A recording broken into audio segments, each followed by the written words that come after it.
धर्म सुधार आंदोलन। हाँ वही ना, महाराष्ट्र में समाज सुधार और धर्म सुधार आंदोलन, ठीक है, दोनों एक दूसरे से जुड़े हुए हैं। तो महाराष्ट्र में कौन है, नाम जो महत्वपूर्ण है, एक तो जगन्नाथ शंकर सेठ है, एक व्यक्ति जगन्नाथ शंकर सेठ, एक है बाल शास्त्री और एक विष्णु शास्त्री, पंडित है। बाल शास्त्री ने 1837 में एक दिग्दर्शन नामक, जगन्नाथ शंकर सेठ, अब जिसका नाम में ही जगन्नाथ, सोच लो अब तुम उसको क्या बोलोगे, जगन्नाथ क्या बोलोगे, जगन्नाथ। 1837 की जगह 1840 कर लेना। और 1837 में बंबई दर्पण, ठीक है, हाँ एक पत्रिका है जो उन्होंने लिखी है, ठीक है, एक पत्रिका है जो उन्होंने निकाली थी 1840 में दिग्दर्शन और 1837 में बंबई दर्पण। तो ये दो नाम आप थोड़ा सा याद रखिएगा। तो ये हो जाता है आपके शुरुआती वाले व्यक्ति। फिर इसके बाद जो अपना पहला है परमहंस व्यक्ति है, हाँ नहीं ये इन्हीं का। ये कौन है, जगन्नाथ शंकर सेठ, वहां पे क्या कर रहे हैं, समाज सुधार का काम कर रहे हैं, ठीक है। अब देखो जैसे जगन्नाथ शंकर सेठ क्या है, समाज सुधार का काम कर रहे हैं, है ना, हमारे आदमी है नहीं, हम कौन है, हमारे आदमी पुरुष है। परमहंस मंडली, परमहंस मंडली कब बनाई थी, 1849 से 50। ये सन भी आप याद रखिएगा, चूंकि सीक्वेंस पूछ लेता है, इसलिए सीक्वेंस से कम क्लियर होगा। परमहंस मंडली किसने बनाई थी, आत्माराम पांडुरंग, आत्माराम पांडुरंग ने क्या किया था, दादोबा पांडुरंग और बालकृष्ण जयकर के साथ मिलकर के, दादोबा पांडुरंग प्लस बालकृष्ण जयकर,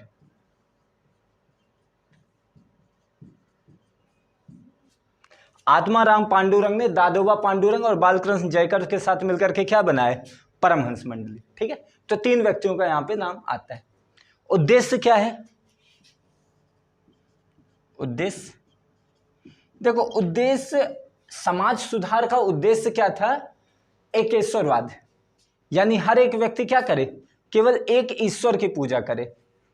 जैसे हमारे यहाँ क्या है, ईश्वर में बहुत अंतर करते हैं ना, कि भाई कोई शैव मत को मान रहा है, कोई वैष्णव मत को मान रहा है, कोई शाक्त मत को मान रहा है, अलग अलग लोग अलग अलग संप्रदाय को मान रहे हैं। तो यहाँ पे बोला जा रहा है एकेश्वरवाद, मतलब केवल एक ही ईश्वर सत्य है, एकेश्वरवाद। एंड विश्व बंधुत्व,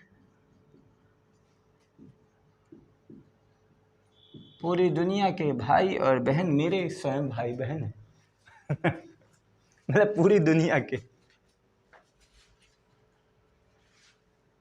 तो ये उद्देश्य है। लेकिन देखते देखते क्या हो रहा है, ईसाइयों की नकल करना शुरू कर दी। एकेश्वरवाद और विश्व बंधुत्व की बात में क्या करना शुरू कर रहे हैं, धीरे धीरे ईसाइयों की नकल, पूरी तरीके से ईसाइयों की नकल शुरू कर दी। यही कारण कि 1860 में क्या हो गया, आंदोलन ये समाप्त। जनता के बीच में आधार नहीं बना पाया, ठीक है, जनता को जोड़ नहीं पाया। आप जैसे धर्म सुधार समाज सुधार की बात कर रहे हो और आप केवल और केवल किसी धर्म की नकल करने लग जाओ तो जनता आपसे जुड़ नहीं पाएगी, ठीक है। तो इस कारण ये क्या हुआ, ये नहीं चल पाया आगे और यहीं पे खत्म हो गया, ठीक। परमहंस मंडली, एक व्यक्ति का नाम आता है गोपाल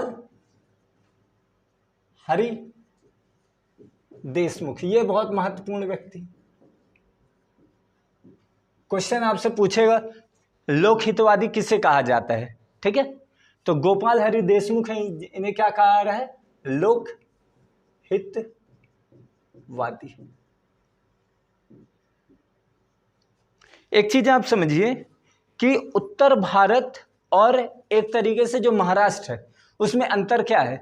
क्योंकि उत्तर भारत जैसे यूपी हो गया, बिहार हो गया, एमपी हो गया, ये क्या है, धर्म से बहुत ज्यादा जुड़े हुए थे। मतलब धर्म इनके बिल्कुल बहुत अंदर तक घुसा था, बिल्कुल अंदर, जैसे होता है ना कूट कूट के, हाँ, तो वो वाला घुसा हुआ था। तो ये लोग बहुत अंधविश्वास के जाल में फंसे हुए थे बहुत ज्यादा। इनके दिनचर्या में ही क्या है, धर्म है। धर्म क्या है, मतलब दिनचर्या, जिसे नॉर्मली धर्म कहते हैं, हालांकि वो धर्म नहीं, वो धर्म की बहुत कुरूप परिभाषा है। जैसे धर्म के नाम पे बोलते हैं कि भाई इसको छूना नहीं है, छुआछूत को भी वो धर्म का रूप दे देते हैं, है ना। खाने पीने को भी वो धर्म का रूप दे देते हैं। पूजा पद्धति को तो पूरा धर्म का रूप देते ही हैं। प्रार्थना को, फिर वो जितना भी वो वेशभूषा रखते हैं, वो जने वने धारण कर लिए, वो भी धर्म हो गया। वो नहीं जानते इसे संस्कार बोलते हैं, उसे भी धर्म कर लिया है। छूटे उटाई रख लिए, उसे भी धर्म कर लिया है। इतना चंदन अंदन पोत लिए, उसे भी धर्म बोल दिया है। राखड़ मिल गई, उसे भी धर्म बोल दिया। जो जो मिला सब उसको धर्म बोल दिए। तो ये क्या है, उत्तर भारत में क्या है, धर्म बिल्कुल अंदर तक है। लेकिन महाराष्ट्र भी नया नया राज्य बना हुआ है। महाराष्ट्र क्या है, पहले से नहीं था एक राज्य। महाराष्ट्र में दूसरों की तुलना में क्या हुआ है, बाद में वहां पे क्या आ रहा है, ये सब चीज आ रहा है। जब कौन आ रहे हैं, छत्रपति शिवाजी महाराज ने महाराष्ट्र में एक तरीके से एक स्वतंत्र राज्य बनाया, तब वहां पे क्या हो रहा है, ब्राह्मणवाद आ रहा है। उससे पहले उतना नहीं था। तो इस कारण महाराष्ट्र में उतना ज्यादा धर्म का प्रभाव नहीं था जितना आपको उत्तर भारत में दूसरी जगह देखने को मिलेगा। तो इसलिए महाराष्ट्र में समाज सुधार करना या कि धर्म सुधार करना आसान था दूसरे क्षेत्रों से। क्लियर। जिसके कारण गोपाल हरि देशमुख बड़े प्रसिद्ध हुए और इनके जो उपाय भी थे बहुत कारगर हुए थे महाराष्ट्र में। हालांकि ये उपाय वहां करते तो ना होते। ठीक है। तो गोपाल हरि देशमुख, इन्हें क्या कहा था, लोकहितवादी। इन्होंने एक प्रभाकर नामक एक पत्रिका निकाली। ठीक है। प्रभाकर, तो क्वेश्चन ये बन जाएगा प्रभाकर किसने लिखा था, ठीक है, या कि प्रभाकर नामक पत्रिका किसने निकाली, तो कौन है, गोपाल हरि। और ये जो प्रभाकर में ये जो पत्र ये निकालते थे, इन्हें कहा जाता था शतपत्री। ठीक है। ये प्रभाकर क्या है, एक पत्रिका, और उनमें जो पत्र है उस पत्र को क्या कहा है, शतपत्री। ऐसे ही इन्होंने गीता भाष्य, सुभाषिनी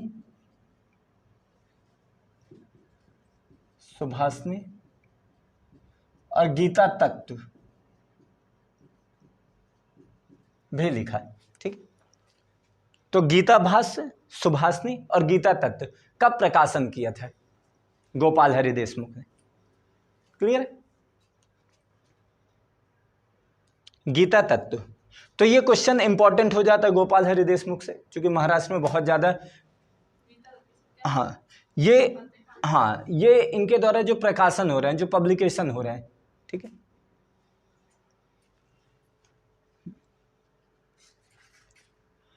अब इसके बाद अपन आ जाते हैं प्रार्थना समाज। एक और महत्वपूर्ण है प्रार्थना समाज, एक और संस्था।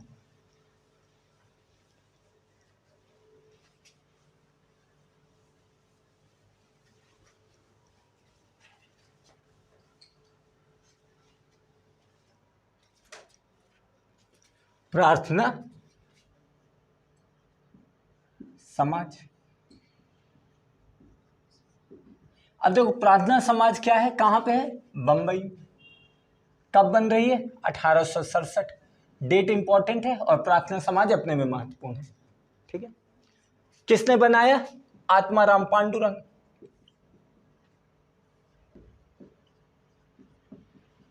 मुख्य बात यह है कि इसमें 2 साल के बाद कौन जुड़ गए, महादेव गोविंद रनाडे। और जब महादेव गोविंद रनाडे जुड़ेंगे तो क्या हो जाएगा, प्रार्थना समाज अपने में महत्वपूर्ण हो जाएगा। ठीक है। हाँ, 2 साल बाद, शुरुआत में नहीं जुड़े थे। 1869 में कौन जुड़ गए, इनसे महादेव गोविंद रनाडे, जिसके कारण प्रार्थना समाज को क्या मिली, प्रसिद्धि मिली। ठीक। प्रार्थना समाज में क्या हो रहा था भाई, ये बाल विवाह का विरोध, बहुविवाह और जाति पात का विरोध, और साथ में विधवा विवाह का समर्थन। वही हर जगह,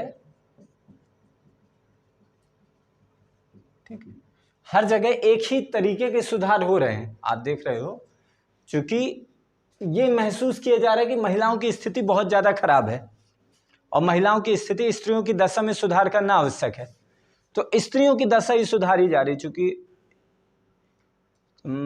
देखते हो तो हर एक समाज में हर एक व्यक्ति क्या है, ऊपर नीचे हुआ है, लेकिन स्त्री की दशा हमेशा वैसी रही। ऐसा क्यों? कारण बताओ। आप 3 स्त्रियां, कारण बताइए। आखिरकार क्या कारण है कि समाज में स्त्रियों को वो स्थान नहीं दिया गया जो दूसरे वर्ग को दिया गया है, जबकि स्त्री ब्राह्मणी वर्ग की क्यों ना हो? बताइए। हाँ, तो क्यों चला आ रहा? कारण नहीं, स्त्री अब समर्पण तो ठीक है, समर्पण तो हो ही जा रहा है, लेकिन ऐसा क्या कारण है कि स्त्री को हमेशा दबाया गया? दबाया मतलब इट मीन्स कि, हाँ, तो वही कमी। कारण क्या है? अब कमी तो है, मान लीजिए कमी तो रही है। अगर आप किसी को भी कोई दबा रहा है तो उसके पीछे तो उसकी कमी है, कमजोरी ही है। आप मजबूत को नहीं दबा सकते, है ना? मजबूत को कोई नहीं दबा सकता। तो बताओ, वो देख रहा है कि मजबूत कौन है, कमजोर कौन है। यार तीनों में तुम इन कमजोर हो, तीनों मिलके तुम इनको दबा देंगे। पकड़ के पीछे ले जाके अंडरटेकर जैसे चॉक्सलाइन उठा के पट के पाट।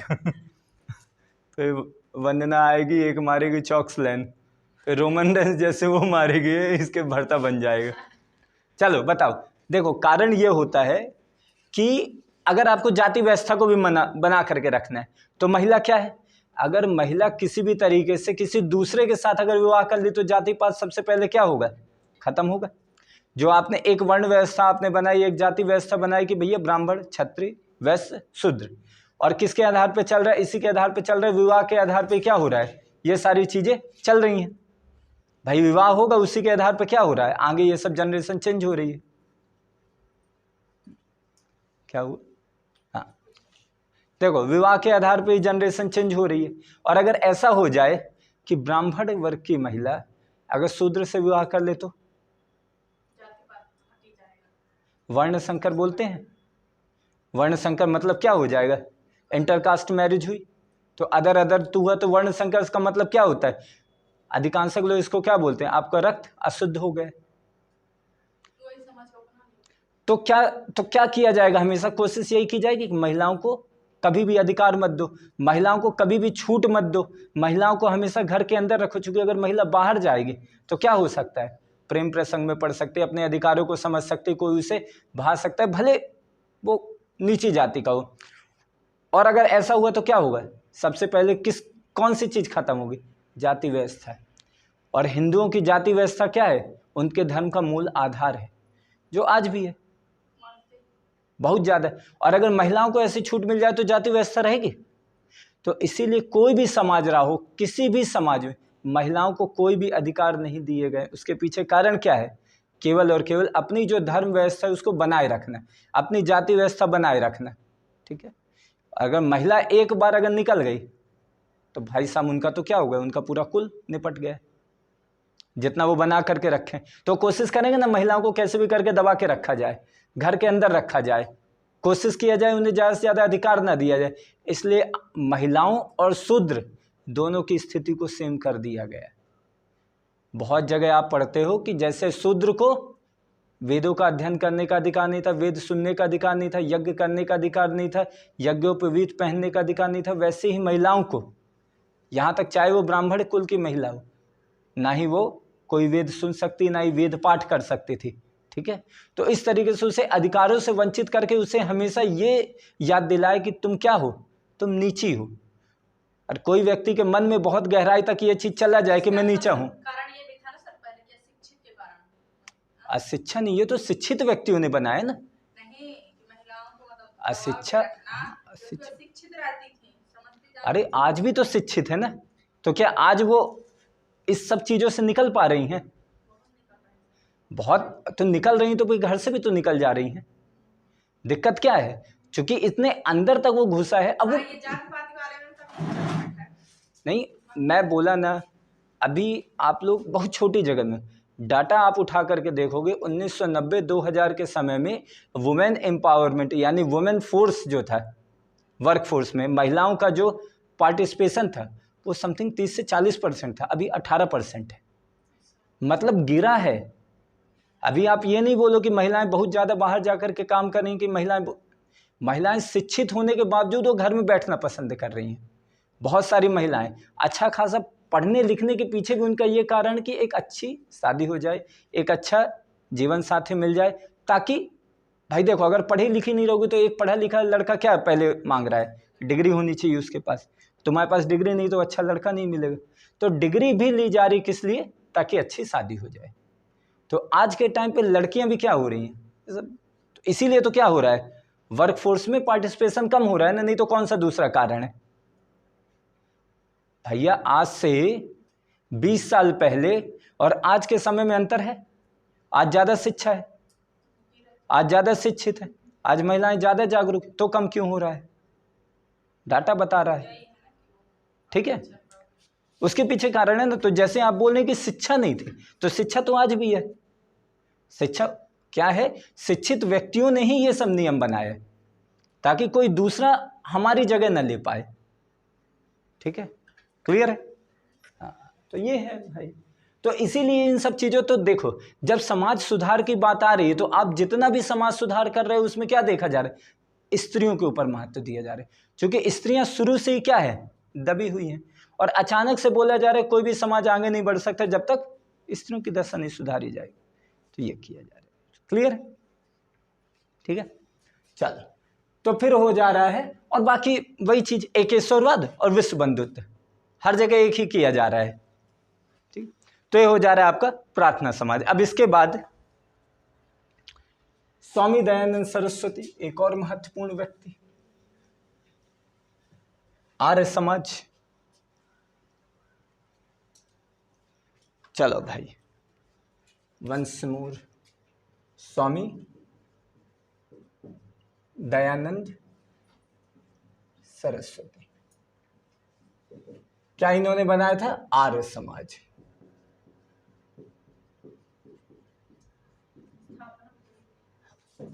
आर्य समाज, इनकी स्थापना लिख लीजिए 1875 बंबई में।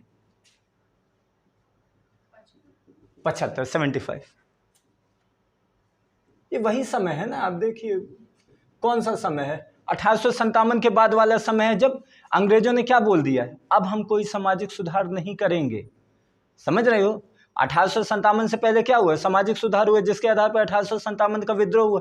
अब अंग्रेजों ने क्या बोला? ना ही हम कोई धार्मिक सुधार करेंगे, ना ही कोई सामाजिक सुधार करेंगे, कोई हस्तक्षेप ही नहीं करेंगे। तब जो पढ़े लिखे भारतीय बोल रहे हैं अब इससे क्या होगा भाई? इससे तो क्या होगा? प्रभाव भाई, हमारे यहाँ कोई सुधार ही नहीं होगा। और हम क्या चाह रहे थे कि आप अंधविश्वास खत्म करो, आधुनिक बनाओ। तो जब तक कोई भी समाज सुधार नहीं होगा, कोई समाज विकसित नहीं होगा, कैसे आधुनिक बन सकता है? तो इसलिए अब इसको आपको इतने सारे आपको ऑर्गेनाइजेशन बनते हुए दिख रहे हैं। तो उनमें से एक आर्य समाज भी है 1875। अब दयानंद सरस्वती, अब देखो इन्होंने आगरा में पाखंड, खंडनी, पताका,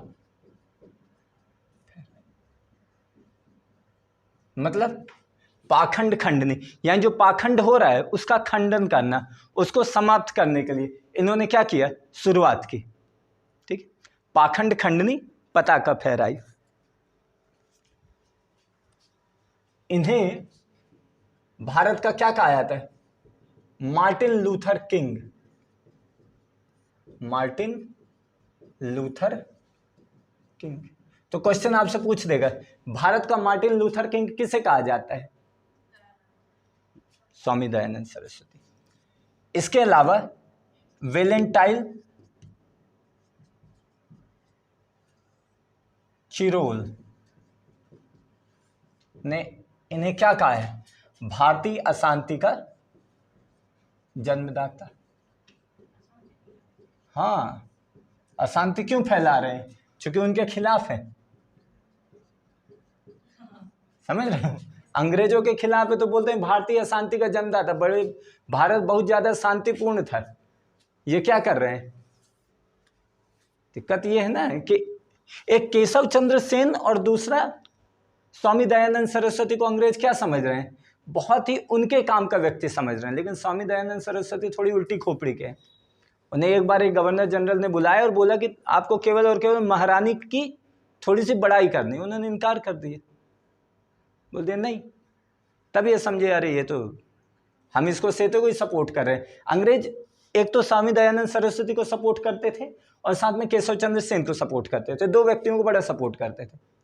लेकिन इन्होंने तो भाई जैसे इनकार किया तो समझ गए कि ये हमारे हाथ नहीं आने वाला है, ठीक है। तो इसलिए फिर शुरू हुआ। देखो इन्होंने कौन सा नारा दिया? क्वेश्चन कभी आ जाता है, वेदों की ओर लौटो का नारा। इसके अलावा इन्होंने शुद्धि आंदोलन चलाया, जो अभी आप लोग के यहाँ चल रहा है, घर वापसी शुद्धि आंदोलन इनका भी है।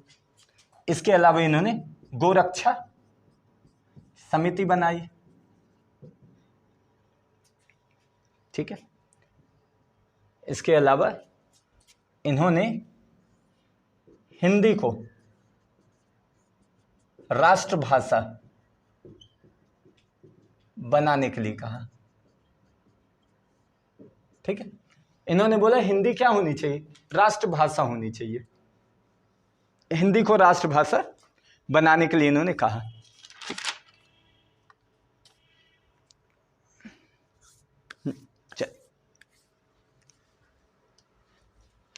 अब थोड़ा और इनके बारे में कुछ और चीज आप जान जाइए। अब देखो ये जो व्यक्ति हैं ये क्या है? छुआछूत का विरोध कर रहे हैं, जाति व्यवस्था का विरोध कर रहे हैं, लेकिन वर्ण व्यवस्था का विरोध नहीं कर रहे हैं, ठीक है। तो क्वेश्चन आ जाएगा कि स्वामी दयानंद सरस्वती वर्ण व्यवस्था के विरोधी थे? नहीं थे, वर्ण व्यवस्था के समर्थक थे, ठीक है। ये जाति व्यवस्था के विरोधी हैं, छुआछूत के विरोधी हैं, लेकिन ये क्या है? वर्ण व्यवस्था के समर्थक, ठीक है। तो इस चीज को समझिएगा, जाति व्यवस्था और वर्ण व्यवस्था अंतर है। क्या होती भाई बताओ? वर्ण व्यवस्था के समर्थक। चलो बताओ वर्ण व्यवस्था क्या होती है? हाँ 4 वर्ण होते हैं, है ना। क्या है? ब्राह्मण, क्षत्रिय, वैश्य और शूद्र। वर्ण व्यवस्था मतलब ये बोला जा रहा है कि सब लोगों का अलग अलग वर्ण है और सबको अपने वर्ण के हिसाब से उनके काम के अनुसार क्या करना चाहिए? डिवाइड करना चाहिए। और जाति व्यवस्था में क्या हो जाता है? हाँ, जाति व्यवस्था में बोला जाता है कि भाई ब्राह्मण का बेटा ब्राह्मण, क्षत्रिय का बेटा ये बिल्कुल एक सीरियल चला रहा है। भले ब्राह्मण के अंदर कोई योग्यता नहीं है ब्राह्मण के, लेकिन उसके बावजूद वो क्या है? ब्राह्मण, ठीक। हाँ, जाति व्यवस्था। और बताओ जनेऊ संस्करण का अधिकार किन किन को मिला है? ऊपर तीनों को मिला, ये याद रखिएगा। जनेऊ संस्करण का अधिकार क्या मिला है? ये तीनों को है। जनेऊ संस्करण जिसे आप बोलते हो उपनयन संस्कार, उपनयन संस्कार। द्विज क्या होता है भाई? ये द्विज मतलब, हाँ तो बताओ, पता नहीं तो कैसे चलेगा, बताओ भाई द्विज मतलब क्या होता है? हाँ उपनयन मतलब क्या होता है? तुम्हारा हुआ है? तुम्हारे यहाँ होता है? तुम्हारे यहाँ होता है? नहीं होता? सोनी लोग का नहीं होता है, सोनी में नहीं होता है। ठाकुरों में तो होता ही है ना। क्षत्रिय तो करते ही हैं, क्षत्रिय तो मान लो शुरू से ही। वैश्य को भी मिला है तो सोनी तो वैश्य वर्ग में आ जाता है ना, व्यापारी वर्ग। गुप्ता गुप्ता करवाते हैं, सोनियों का नहीं मान, चलो होगा में भी। तो क्या है? जनेऊ संस्करण, उपनयन संस्कार, द्विज, है ना। तो ये क्या है? एक प्रकार का संस्कार है। द्विज मतलब क्या होता है? 2 बार, मतलब दोबारा जन्म। इसका जो एक्चुअली में मतलब होता है। द्विज मतलब आपका दोबारा जन्म, मतलब जब आपका संस्कार होगा, उपनयन संस्कार होगा, तो उसके मतलब ये कहा जाता है कि अब आपका दोबारा जन्म हो रहा है।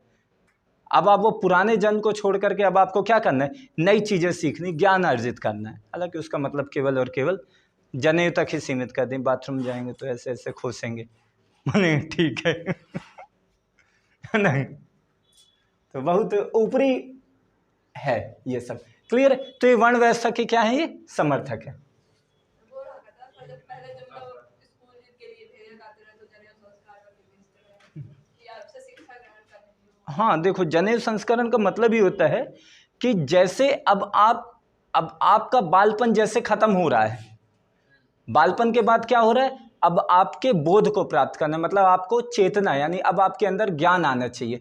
तो ज्ञान आने के लिए क्या सबसे पहले जरूरी है, आपका संस्कार करना जरूरी। ये बोला जा रहा है कि अब आप ज्ञान प्राप्ति के मार्ग पे चल रहे हो, मतलब अब आपका दोबारा जन्म हो रहा है, और दोबारा जन्म हो रहा है तो क्या हो रहा है, आपका जनेऊ संस्करण किया जाएगा।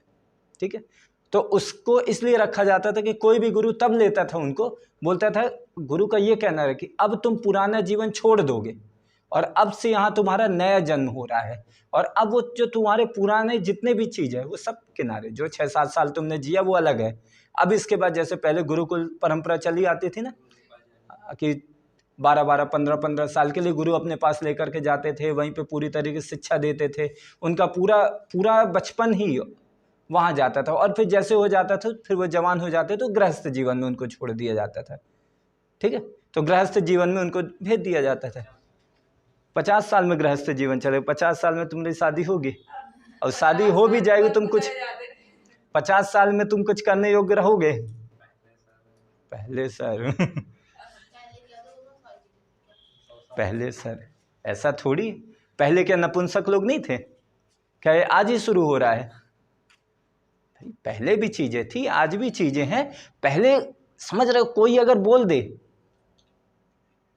तो कितनी बड़ी बात हो जाएगी, वो जीवन भर वो अंदर घुटता ही रहे, लेकिन वो बोल नहीं सकता। आज तो थोड़ा जैसे करण जौहर अपने आप को क्या बता दिए कि भाई अपन क्या है, 3rd कैटेगरी में आते हैं।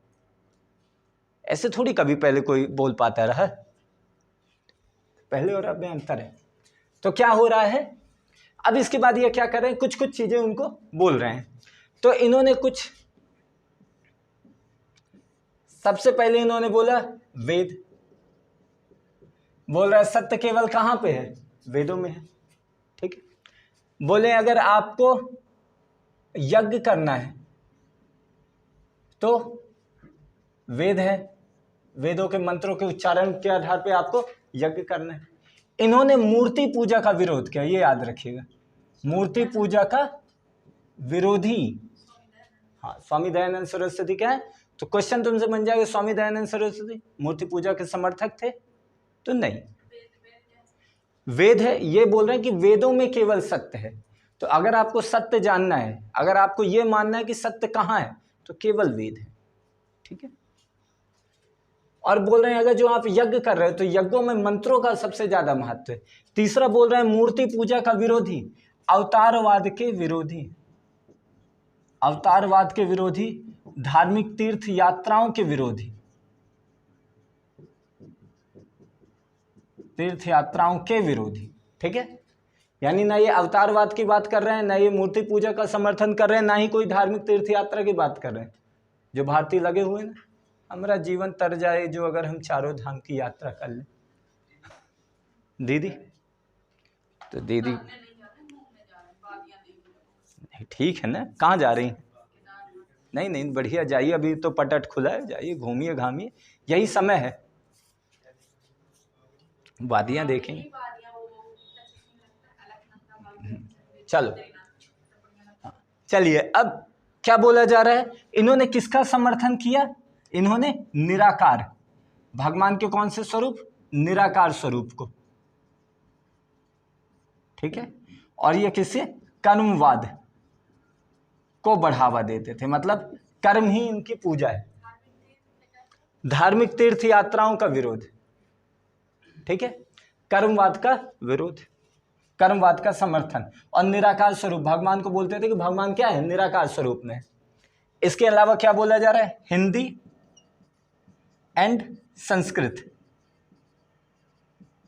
भाषाओं का प्रयोग। बोल रहे हैं कि भाई हिंदी और संस्कृत भाषा का प्रयोग होना चाहिए। इसके अलावा ये स्त्री शिक्षा को महत्व दे रहे हैं, और स्त्री शिक्षा के साथ वो सब आप जोड़ सकते हो कि बाल विवाह का विरोध, बहु विवाह का विरोध, है ना, विधवा विवाह का समर्थन कर रहे हैं। ये बोल रहे हैं विशेष परिस्थिति में विधवा विवाह हो सकता है। स्त्री शिक्षा के विरोध कर रहे हैं, समर्थन, ठीक है ना। वही तो आपको विरोध में सब आ जाएगा। नहीं नहीं नहीं, मैं बोल रहा हूँ जो स्त्रियों से संबंधित जो कुप्रथाएं, जैसे बाल विवाह हो गए, है ना, बहु विवाह हो गया, वो सब चीजों का विरोध कर रहे हैं। बोल रहे हैं स्त्री शिक्षा के विरोध। तो भैया विशेष परिस्थिति में क्या बोले, विधवा विवाह, ठीक है। तो इतनी चीजें क्या है, जुड़ी हुई है। क्लियर है। ये सब बातें क्या बोल रहे हैं, सब स्वामी दयानंद सरस्वती। स्वामी दयानंद सरस्वती महत्वपूर्ण है, इसलिए उनके बारे में थोड़ा सा ज़्यादा चीज़ें जाने रहो भाई, कोई पॉइंट छूटे ना, जो जो पॉइंट आ सकता है। इसके अलावा इन्होंने क्या किया था, 1874 में सत्यार्थ प्रकाश का इन्होंने प्रारंभ किया था। एक इनकी बुक है सत्यार्थ प्रकाश, 1874 में सत्यार्थ प्रकाश का प्रारंभ। तो क्वेश्चन आपसे बन जाएगा सत्यार्थ प्रकाश किसकी बुक है, स्वामी दयानंद सरस्वती, ठीक। अब इनकी मृत्यु होती है। अब इनकी मृत्यु होने के बाद क्या होगा, चूंकि अंग्रेजी शिक्षा के भी समर्थक हैं और संस्कृत शिक्षा के भी समर्थक हैं, तो एक तरीके से अब ये हो रहा है, विरोध हो रहा है कि भाई अब आने वाले समय में आर्य समाज को बढ़ाना है तो अंग्रेजी शिक्षा में बढ़ाएं कि संस्कृत शिक्षा में बढ़ाएं। तो इनके दो शिष्य हैं, कौन, दो शिष्य, एक है लाला हंसराज, दो शिष्य लाला